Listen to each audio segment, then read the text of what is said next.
Good morning, everybody. Today I wanted to talk about solving quadratic equations using square roots. This whole week we're going to be doing different kinds of quadratic equations, and today I want to start off with some of the most basic ones where you don't need a fancy formula, you just need to do the square root. So I'm going to start with these where you do normal math, like here. Normally you would do plus 72 to both sides, then you would divide both sides by 2. But in the end it'll be a little different because of the x squared term. So let's go ahead and do it. Normally, start by adding 72. Those cancel, and I get a new equation, 2x squared equals 72. And then I need to divide both sides by 2.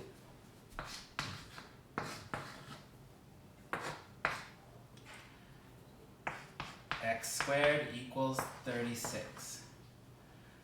I now need to take the square root of both sides because the square root undoes this x to the squared. I'm looking for a number that when you square it gives me 36. So a number multiplied by itself to give me 36. Well, 5 times 5 is 25, so it's bigger than 5. 6 times 6 is 36.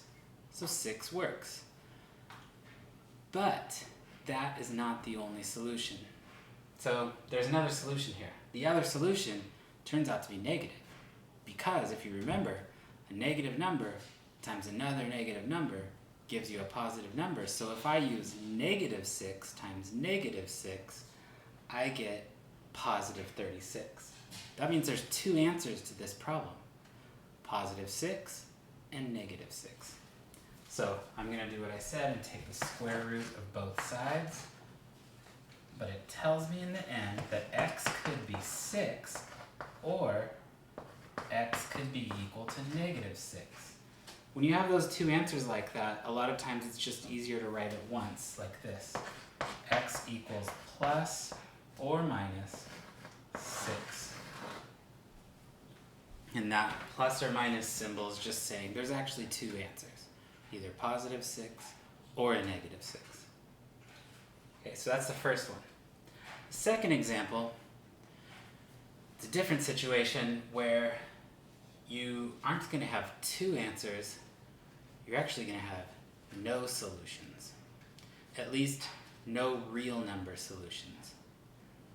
It does have imaginary number solutions, but in Algebra 1 we kind of ignore this thing called imaginary numbers, and we'll just say it doesn't have any real solutions. And I'll explain to you why. So here's how this one works. I'm going to do it the same way. I'm going to subtract 9 from both sides.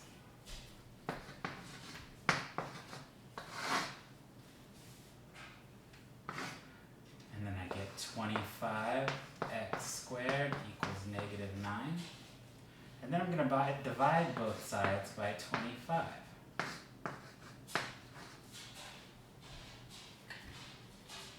I do that,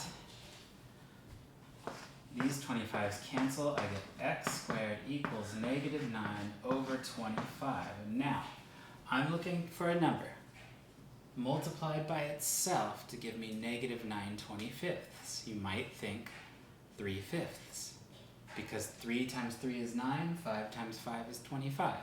So 3/5 times 3/5 is 9 over 25. I'll write that off this side. 3/5 times 3/5 is 9 25ths. But notice, that answer is positive. This answer is negative, so that doesn't work for us. What if I did negative 3/5 times negative 3/5? Well, again, that gives you a positive answer, but we need it to be negative. There's no real number multiplied by itself to give you negative 9 over 25ths. There is a number, it's called an imaginary number. We're going to pretend it's not there. Maybe if we have time at the end of the week, I'll make a video talking about imaginary numbers just for fun, because who doesn't want to learn about imaginary numbers? Just like who doesn't want to learn about imaginary friends, right? They're amazing. Okay, so I'm going to, in this case, say that since x squared is negative,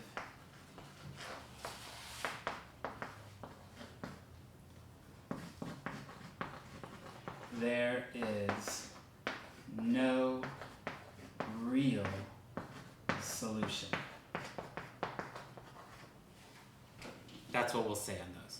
So if you get x squared equals a negative number, you can just say no real solution. That'll be your answer. One more example today. I have x plus 2 in parentheses, and then the whole thing squared gives me 196. Well, I need to take care of that exponent first.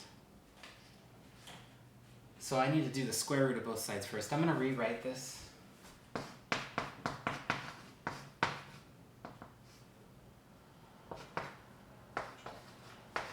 I'm going to take the square root of both sides,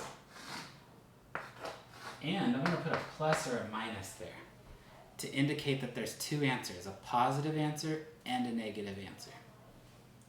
So when I do that, I get this square root sign undoes this squared sign. So I get x plus 2 equals, now the square root of 196, 14 times 14 is 196, so it's 14. So I get plus or minus 14. Well, that means x plus 2 equals 14, or x plus 2 equals negative 14. I've got two different equations there to solve.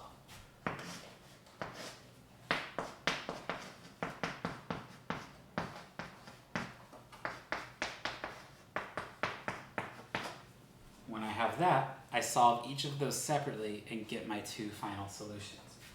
So I'm going to do minus 2, minus 2, these cancel, x is equal to 12.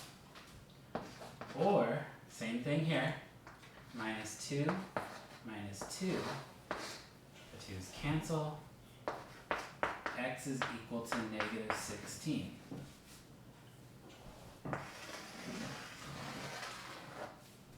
Two possible answers for my equation. If you take 12 and substitute it here, you'll get the correct answer. If you take negative 16 and substitute it here, negative 16 plus 2 is negative 14. Negative 14 squared is positive 196. They both work.